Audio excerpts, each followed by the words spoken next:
असातिज़ा इकराम और मेरे हर दिल अजीज साथियों, अस्सलामु अलैकुम। चमन अपना वतन अपना ज़मीं व आसमान अपना, चमन अपना वतन अपना ज़मीं व आसमान अपना, जहां में सबसे प्यारा है हिंदुस्तान अपना। मुअज़्ज़िज़ काबिल कद्र सामईन, आज हम सब यहाँ यौम आज़ादी मनाने के लिए यकजा हुए हैं। आज़ादी से कब्ल हम अंग्रेजों की गुलामी की जंजीरों में जकड़े हुए थे। भारतीय अंग्रेज हुक्मरान भारतीयों पर जुल्म व सितम किया करते थे। मुसलसल जद्दोजहद और कुर्बानियों के बाद 15 अगस्त 1947 को हमारा मुल्क आजाद हुआ। 15 अगस्त 1947 को हमारा मुल्क आजाद हुआ और भारत से अंग्रेजों की हुकूमत का खात्मा हुआ। इसलिए हर साल 15 अगस्त को जश्न यौम आज़ादी बड़े जोश व खरोश से मनाते हैं। आज हम 89वां यौम आज़ादी मना रहे हैं। वफादारी वतन से हो यही इस्लाम कहता है, वफादारी वतन से हो यही इस्लाम कहता है। हम अपने दिल के हर गोशे में हिंदुस्तान रखते हैं।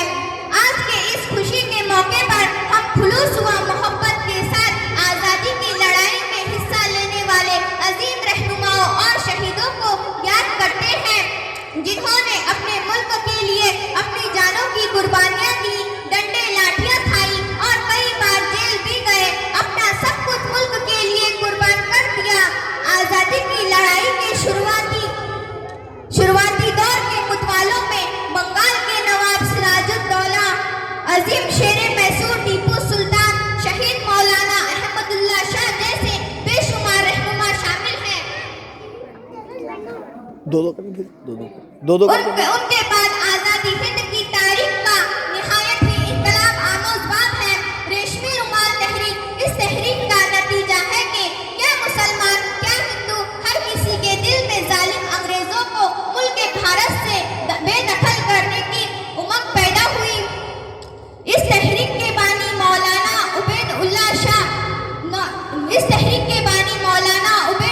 सिंधी थे, जिनकी क़यादत में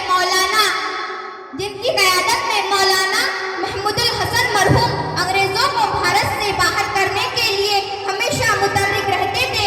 इसी तरह आज़ादी की इस तहरीक को शहीद अशफाक उल्लाह खान, शहीद भगत सिंह, महात्मा गांधी, मौलाना अबुल कलाम आजाद, पंडित जवाहरलाल नेहरू, डॉक्टर बाबा साहेब आम्बेडकर वगैरह ने आगे बढ़ाया। अंग्रेज हमारे इस इत्तेहाद को देखकर भारत छोड़ने पर मजबूर हो गए। तमाम भारतीयों को आज़ादी की तहरीक में कामयाबी मिली और हमारा मुल्क आज़ाद हो गया। आखिर में मैं इस शेर के साथ